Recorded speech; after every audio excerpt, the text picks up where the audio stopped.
Hello, this is Miika Anundi, a classroom teacher, Google certified trainer from Finland.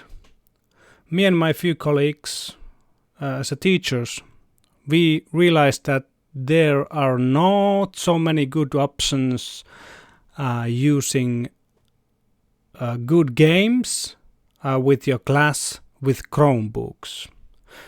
I was teaching at school where we had multiple Chromebooks. We had actually one-on-one model with my students and we played a lot of these quiz games, as you all might know. There are many of these quiz games and we were a little bit bored with students. As you can know that when you play quizzes with your students, the ones who know the correct answers will have fun, but the others will not. So it will not be a fun experience for everyone, but only for those who know the correct answers. So we wanted to have something more like a game. As you can see, I'm right now playing these games we created with our group, and this is actually one of the games where you need to play the worm, and you see the question up here. You can see the smile face. It's nauseated face. And now we have some multiplication, and I failed, so I died. And so the idea was to take the simple idea of a quiz and build it inside a game. And that's the Loru games in a nutshell. And everything works on the web browser. As you can see, I'm playing on a Chrome web browser, so everything works on a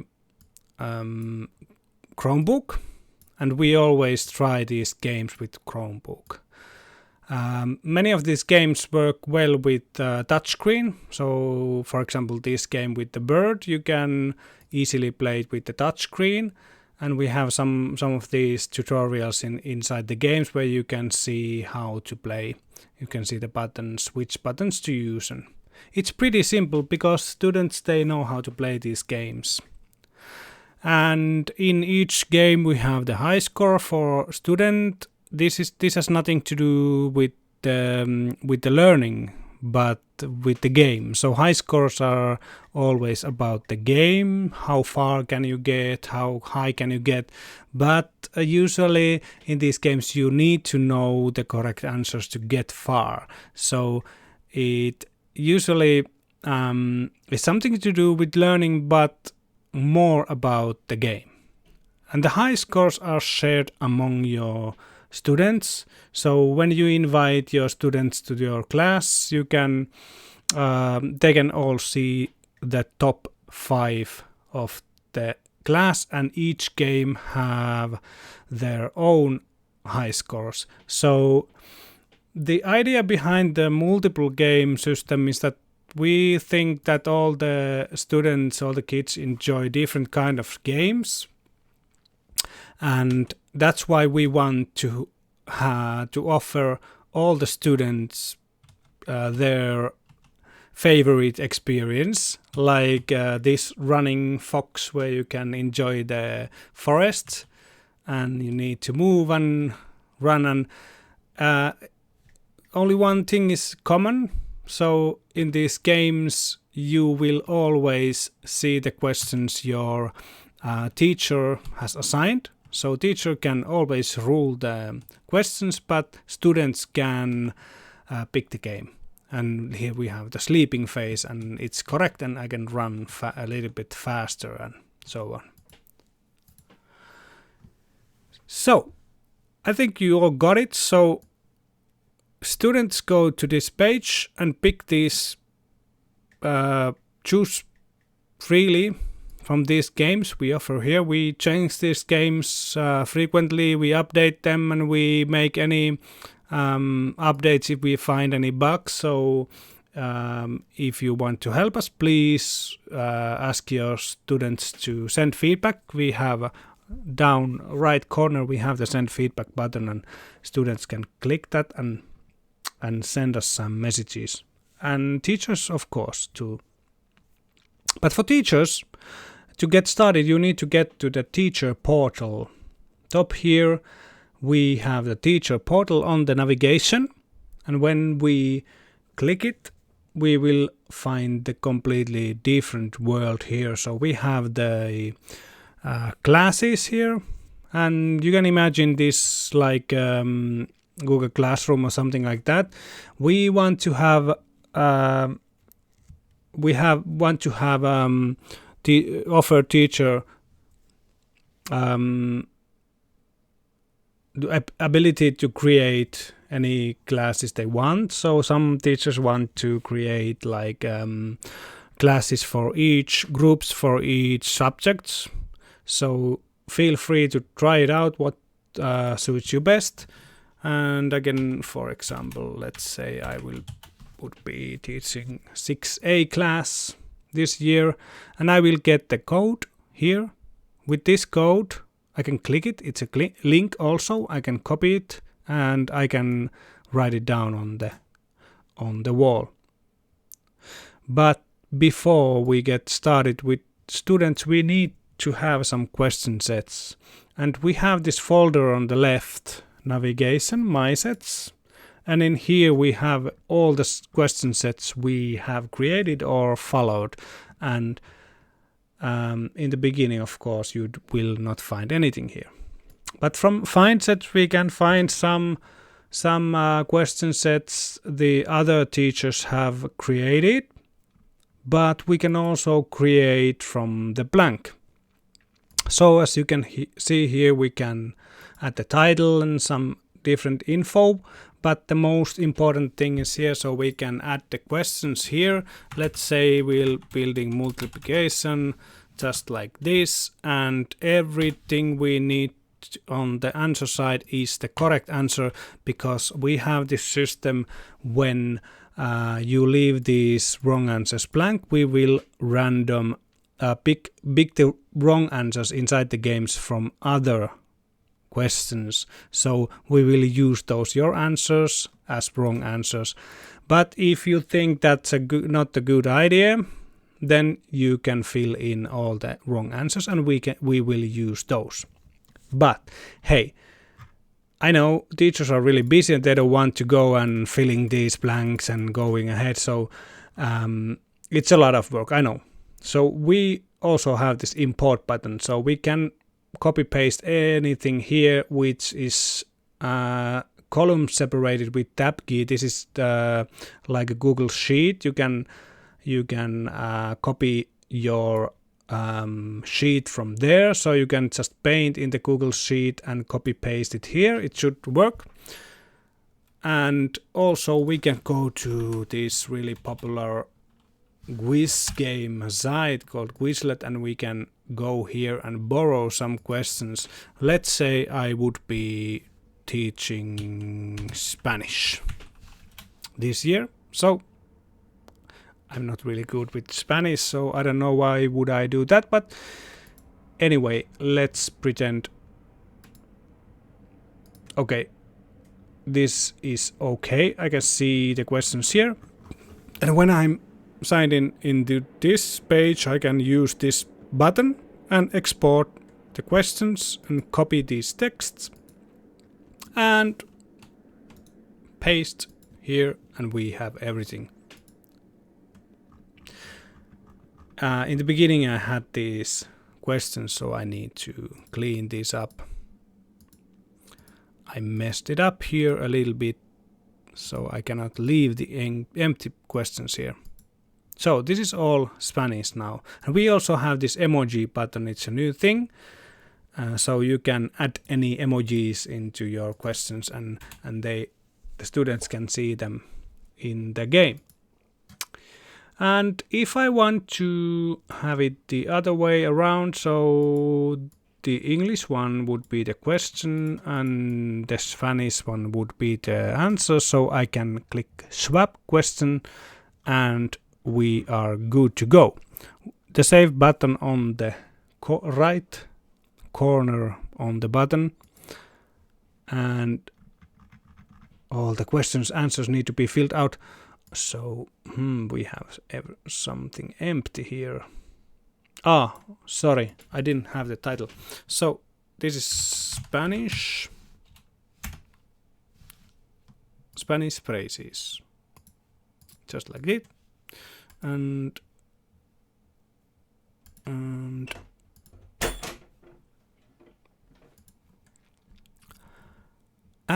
we found a bug in here, cuando. I don't actually know what this means, so is it how much, maybe? Cuando, how much? I will just remove it for now. So there was no question on this one row, so I needed to remove that, and now everything works fine. And now we have it on our own question sets, and last thing, we need to activate it for this class. So I went to the classes tab, and from here I will need to click the class name. So I will click it, and active sets tab will open up all my question sets, and down here I will have the Spanish phrases. Now with this class 6A, we have everything in Spanish. And now you just need to invite your students here, or click your share to classroom link here and just get it to your classroom, and that's it. And the last option is to use this Animemos link, which will lead to this web page. You can embed this on your Google Sites, or you can put it anywhere you want. Share it with your any of your LMS, and this is Animemos. So if your students go here, we will not collect any data. But I want to tell you something about our data collection, because we do collect it, and on a purpose. We need that data. And here I have another account which has some data collected. And as you can see, I have these question sets. I have some multiplication and some Spanish. And as teacher, I can check out. This is a premium account, so this is a paid one. So everything I have told you before is free to use for everyone and share, but only this thing you can see here. So following all the learning, this is a paid feature which you can email us on support@lorugames.com to find out more. And with this data, we can check out which questions are the hardest questions for your students, and you can find out really fast which students have started working on and which not. And it will be really helpful, and it can be used even for assessment, so you can use the data just to check out who's doing the best and who's not. But the best thing, we use the data to offer the students the best questions. And what that means, let me show you on the student side here. So this is a student's webpage, Loru Games webpage, and student can always click this progress. So we know and we think it's important that everyone who creates data will access their own data. So that cannot be a paid feature, and we think that it's really important that the students learn that if they create data, they should be the ones who can access it. So students do not need to pay anything, but if they are logged in, they can see this progress bar here on the top, and they can click it to check out their own progress. And they can check out which questions they have been failing and which questions are on the top. So, for example, I have this Spanish word la espalda, the back, and it's on level -6. And I have answered it already 10 times.